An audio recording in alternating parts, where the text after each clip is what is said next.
Good morning India.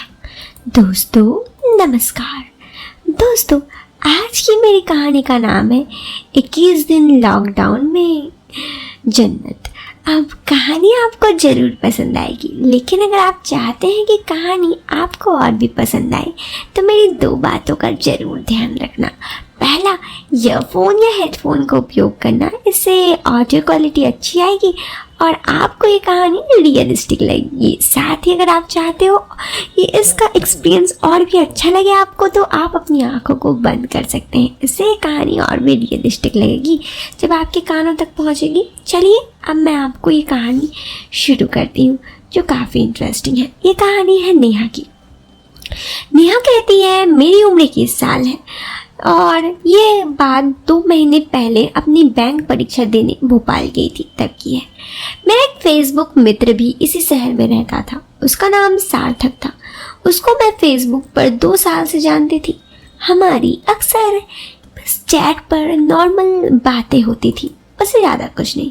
मेरी एक Facebook मित्र जिसके बारे में मैंने बताया, उसने मुझे कहा कि मैंने कहा जब भोपाल परीक्षा देने आ रही हूँ तो उसने मुझे मिलने का आग्रह किया। मैंने भी सोचा कि इसमें कोई दिक्कत नहीं है, तो मैंने भी हामी भर दी। वापसी में मुझे उसने मिलने आया।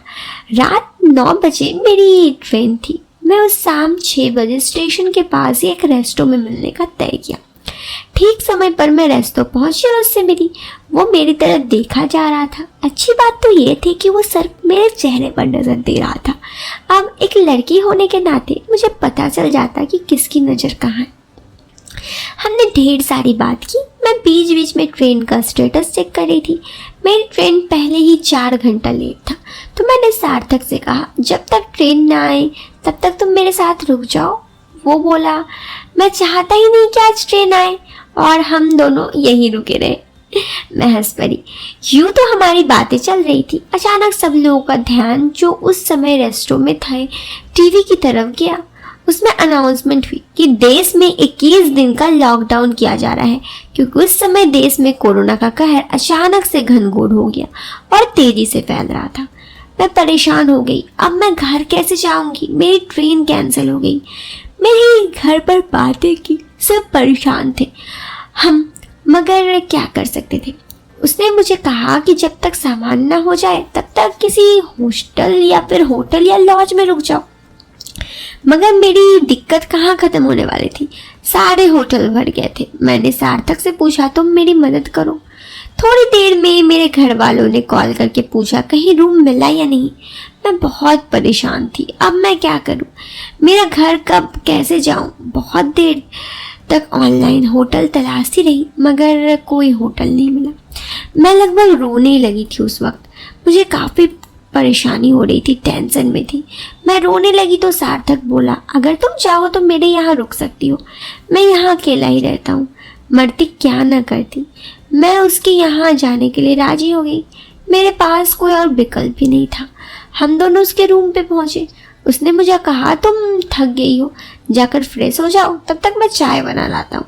जब मैं बाथरूम में गया तो मेरे मुंह तो खुले के खुले रह गए। बाथरूम के दरवाजे में एक पोस्टर था जिसे देखकर मैं चौंक गई। मैंने मन ही मन सोचा कि अच्छा जनाब ये भी शौक रखते हैं।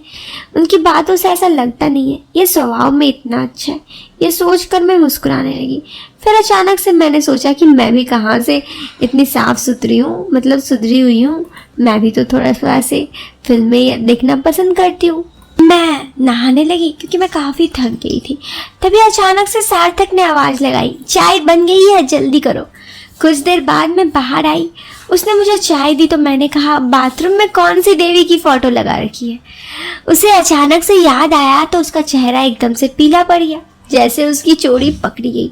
वो थोड़ा झेप गया, मगर तुरंत सामान्य होते हुए बोला कि उस पोस्टर में मुझे वहाँ अकेलापन का एहसास नहीं होता। ऐसा लगता है कि मेरे साथ कोई और है, अकेला नहीं लगता। मैंने कहा वाह क्या बात है, अकेलापन दूर करने के लिए क्या कारगर तरीका ढूंढा है तुमने? अकेलापन ही दूर करते हो या कुछ और? वो बोल लिया क्या मतलब? मैंने कहा मतलब कुछ नहीं। पता नहीं क्यों मुझे थोड़ी अजीब लगने लगी, थोड़ी मैं एक्साइटेड थी। फिर हम दोनों चाय के साथ कुछ नाश्ता किए, कुछ देर बात की, फिर सार्थक बालकनी में चला गया। उसने दरवाज़ा बंद कर लिया। मुझे लगा शायद वो किसी से बात कर रहा होगा। मैं बालकनी में आ गई तो देखा वो सिगरेट पी रहा था।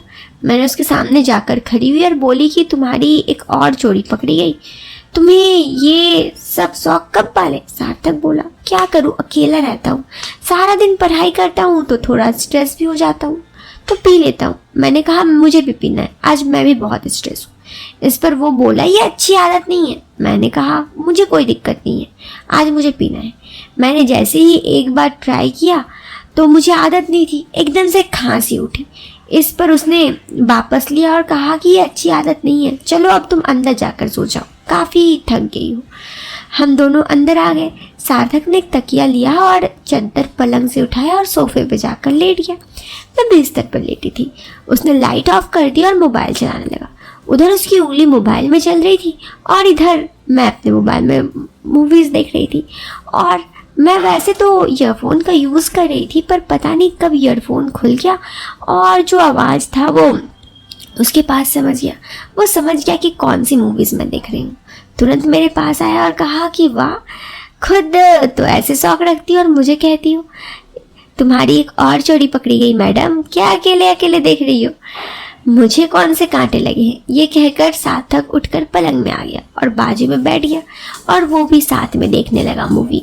मुझे थोड़ी सी रोमांटिक वाली फीलिंग आ रही थी। हम दोनों एक दूसरे को बीच बीच में देख भी रहे थे और फिर हमने मूवी देखी। थोड़ी देर ऐसे ही बातचीत करने के बाद मैं काफ़ी थक गई थी तो मैं सो गई और वो जाकर पलंग में सो गया। दूसरा दिन जब सुबह उठी तो सार्थक उठ चुका था।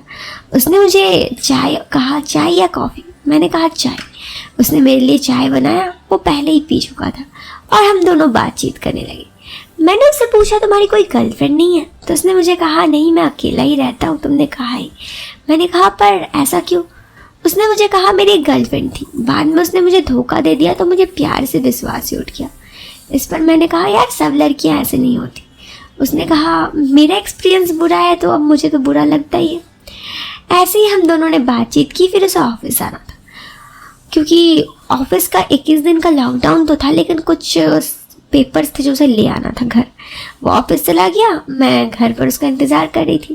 करीब 1 घंटे बाद वो वापस आया अपनी लैपटॉप वगैरह सब कुछ लेके। उसके ऑफिस भी बंद हो चुकी थी इस लॉकडाउन में और हम दोनों अब उस 21 दिन के लॉकडाउन में सिर्फ उसके घर पर थे और हमने बहुत सारी क्वालिटी टाइम स्पेंड की। सच कहूँ तो मैं उसके साथ लाइफ में बहुत कुछ ऐसा एंजॉय की जो लाइफ में कभी एंजॉय ना कर पाऊँ। और सोचने वाली बात तो ये है कि आज इस चीज़ को 2 महीने हो चुके हैं। लॉकडाउन खुल जाने के बाद मैं वापस आ गई, लेकिन आज भी मुझे 2 महीने पहले बीते वो 21 दिन याद है और मेरे लाइफ के वो सबसे हसीन पल है जो मैंने गुजारे थे। दोस्तों, नेहा की कहानी तो ख़त्म हो गई, लेकिन इस लॉकडाउन सबकी अपनी अपनी एक कहानी बन चुकी है ना। लॉकडाउन में लोगों की बहुत सारी अच्छी कहानी है, खट्टे मीठे पल है तो कहीं की सैड स्टोरी। अगर आप भी अपनी कुछ स्टोरीज शेयर करना चाहते हैं तो हमारी ईमेल आईडी पर जरूर शेयर करें। साथ ही दोस्तों, अगर आपको ये वीडियो पसंद आए तो वीडियो को लाइक करें, चैनल पर पहली बार आए हैं तो सब्सक्राइब करें। दोस्तों, हम मिलते हैं आपसे फिर एक नए वीडियो में एक इंटरेस्टिंग टॉपिक के साथ। तब तक के लिए बाय बाय, टेक केयर।